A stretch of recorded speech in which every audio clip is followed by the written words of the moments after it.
मेरे प्यारे भक्त जनों, आज आप सुनेंगे माँ धूमावती की व्रत कथा। माँ धूमावती के परकटाए से संबंधित कथाएं अनूठी है। पहली कहानी तो यह है कि जब सती ने पिता के यज्ञ में स्वच्छ से सवाए को जलाकर भस्म कर दिया तो उनके जलते हुए शरीर से जो धुआं निकला उसे धूमावती का जन्म हुआ। इसलिए वो हमेशा उदास रहती है। यानी धूमावती धुएं के रूप में सती का भौतिक स्वरूप है। सती का जो कुछ बचा रहा उदास धुआं। दूसरी कहानी यह है कि एक बार सती शिव के साथ हिमालय में विचरण कर रही थी। तभी उन्हें जोरों की भूख लगी। उन्होंने शिव से कहा, मुझे भूख लगी है, मेरे लिए भोजन का प्रबंध करें। शिव ने कहा, अभी कोई प्रबंध नहीं हो सकता। तब सती ने कहा, ठीक है, मैं तुम्हें ही खा जाती हूँ। और वो शिव को ही निगल गई। शिव तो सवाए इस जगत के सर्जक है, परिपालक है, लेकिन देवी की लीला में वो भी शामिल हो गया। भगवान शिव ने उनसे अनुरोध किया कि मुझे बाहर निकालो, तो उन्होंने उगील कर उन्हें बाहर निकाल दिया। निकालने के बाद शिव ने उन्हें श्राप दिया कि आज और अभी से तुम विधवा रूप में रहोगी। तभी से वो विधवा है। पुराणों में अभी शपथ परी सत्यकत भूख लगना और पति को निगल जाना, ये सब संकेतिक प्रकार है। यह इंसान की कामनाओं का प्रतीक है जो कभी खत्म नहीं होती और इसलिए वो हमेशा अनसुत रहता है। माँ धूमावती उन कामनाओं को खा जाने यानी नष्ट करने की ओर इशारा करती है। इन महाविद्याओं का अस्थायी आहन नहीं होता, अर्थात इन्हें लंबे समय तक घर में स्थापित या विराजमान होने की कामना नहीं करना चाहिए, क्योंकि ये दुख, कैलेश और दरिद्रता की देवी है। जप शुरू करने से पहले आहन करे और खत्म होने पर विसर्जन कर दे। जनों, अब आप सुनेंगे देवी काली की कथा। देवी काली को शक्ति का साक्षात स्वरूप माना जाता है। माता रानी अपने भक्तों पर दया दृष्टि रखती है, लेकिन दुष्ट और दुराचारियों पर विध्वंस भी करती है। महिषासुर अति बलशाली दैत्य था, जिसका संहार देवता भी नहीं कर सके। इसलिए देवी काली का जन्म हुआ। धार्मिक ग्रंथों में माँ काली के जन्म यह अवतार को लेकर कई मत है, लेकिन सर्वमान्य मत यही है कि माँ काली का अवतार दैत्यों के संहार के लिए हुआ था। नवरात्रि में हम नव दुर्गा यानी माँ दुर्गा के 9 अवतारों की पूजा करते हैं, लेकिन जब दैत्यों के संहार के लिए माँ काली का जन्म हो चुका था, तो फिर क्यों माँ दुर्गा को कई अवतार लेने पड़े? आइए जानते हैं इसके बारे में। काली माँ की कहानी छठी सातवीं के देवी महात्म्य के प्रथम अध्याय में काली को महाकाली के रूप में दर्शाया गया है। ओ भगवान विष्णु के सोते हुए शरीर से देवी योग निद्रा के रूप में पैदा हुई ताकि ब्रह्मा और दुनिया को दो राक्षसों मुद और कदब से बचने के लिए उन्हें जगाया जा सके। एक बार जब विष्णु जागे तो उन्होंने उन राक्षसों के खिलाफ एक लंबा युद्ध शुरू किया, लेकिन वो अभी भी पराजित थे और अपनी सफलता पर गर्व कर रहे थे।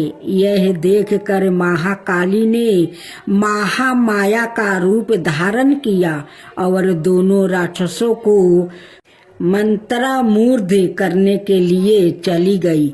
जब वो महामाया से विचलित हुए तो विष्णु ने उन्हें तुरंत मार डाला। बाद के अध्यायों में चंड और मुंड दो राक्षस थे जो देवी दुर्गा पर हमला करते थे।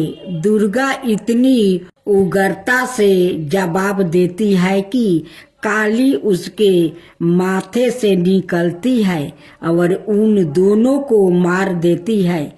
यहाँ काली को गहरे नीले रंग की तवाचा संधि हुई आंखों वाला एक पातला चेहरा और खोपड़ियों की माला के साथ बाघ की खाल का कपड़ा पहने हुए बताया गया है। बाद में उसी युद्ध में राक्षस से रक्त बीज जिसके सेनापति चंड और मुंड थे युद्ध में काली का सामना करते हैं। रक्त बीज को वरदान है कि उसके खून की हर बूंद जो जमीन को छूती है उससे उसका एक और कैलोन पैदा हो जाएगा। चौकी दुर्गा रक्त बीज को उसके अनगिनत कैलोनों के साथ हारने में असमर्थ है। काली उसके शरीर से उसका खून चूस लेती है और उसे हराने के लिए उसके कैलोनों को खा जाती है। रक्त बीज और दारुका दोनों मामलों में काली को दुश्मनों को हराने के बाद रक्त पिपासु के नसों में चूर बताया गया है और रक्त पिपासु की उसकी लालसा नियंत्रण से बाहर हो जाती है। शिव को फर्श पर शांत होकर हस्तक्षेप करना पड़ता है। जब काली क्रोध में आगे बढ़ रही होती है तो वो गलती से शिव पर पैर रख देती है और उसकी जीभ बाहर निकल जाती है। वो तुरंत शांत हो जाती है और फिर से दुर्गा पार्वती में विलीन हो जाती है। युद्ध में भाग लेने के बाद शिव ने पार्वती को काली काली तवाचा वाली कहकर चिढ़ाए। पार्वती बहुत आहत हुई और योग योग तक तपस्या करना शुरू कर दिया जब तक कि उन्होंने अपना काला रंग नहीं खो देती है इसे त्याग नहीं दिया और गौरी सुनहरी तवाचा वाली देवी नहीं बन गई। उसका छिपा हुआ अंधकारमय अवतारण कोशिकी बन जाता है जो क्रोधित होने पर काली बन जाता है। काली पूजा उत्सव देवी काली को समर्पित है और विशेष रूप से पश्चिम बंगाल, ओडिशा और असम के भारतीय क्षेत्र में मनाया जाता है। यह हिंदू कैलेंडर के हर महीने में अमावस्या के दिन मनाया जाता है। यह दीपावली के बाद शुरुआत होता है और दिनों तक चलता है। चौकी देवी काली महाविद्याओं में प्रमुख है। उनमें से प्रत्येक का काली पूजा से पहले अवतार का एक दिन होता है। काली माँ को फलों का प्रसाद बंगाल में खिचड़ी भोग के साथ निरामिष अर्थात बिना प्याज या लहसुन का मटन, मछली, करी, पायस, मिठाई और भाजा गहरे तेले हुए पकौड़े चढ़ाया जाता है। कुछ स्थानों पर प्रसाद के रूप में शराब भी चढ़ाई जाती है। अनुभवी पंडितों का कहना है कि लोग रात भर पंडालों में आते हैं और दिन की तुलना में रात में भीड़ बढ़ जाती है। पूजा आश्चर्यजनक रोशनी, प्रकाश और धावनी सो काली पूजा से पहले प्रत्येक दिन मनाए जाने वाले महाविद्याओं के अवतार और अंतिम महाविद्या कमलात्मिका के अवतार, जिसे कमलात्मिका जयंती के रूप में मनाया जाता है, दिवाली के दिन पड़ने के कारण उन्हें अक्सर तांत्रिक लक्ष्मी के रूप में माना जाता है।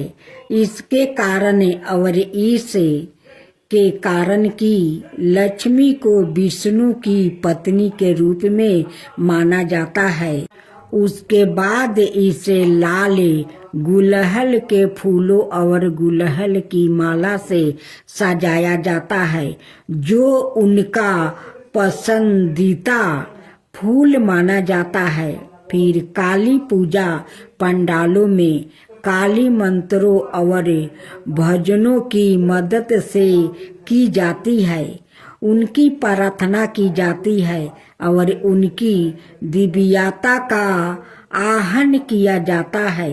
यदि पूजा घर पर आयोजित की जा रही है तो मंदिर काली पूजा की पूजा सेवा प्रदान करता है, जहां भक्त की ओर से पूजा आयोजित की जाती है। मंदिर के पंडितों के पास पूजा के लिए सारी सामग्री तैयार है और भक्तों को बस कुछ निर्देशों का पालन करना है, जो मंदिर द्वारा इसमें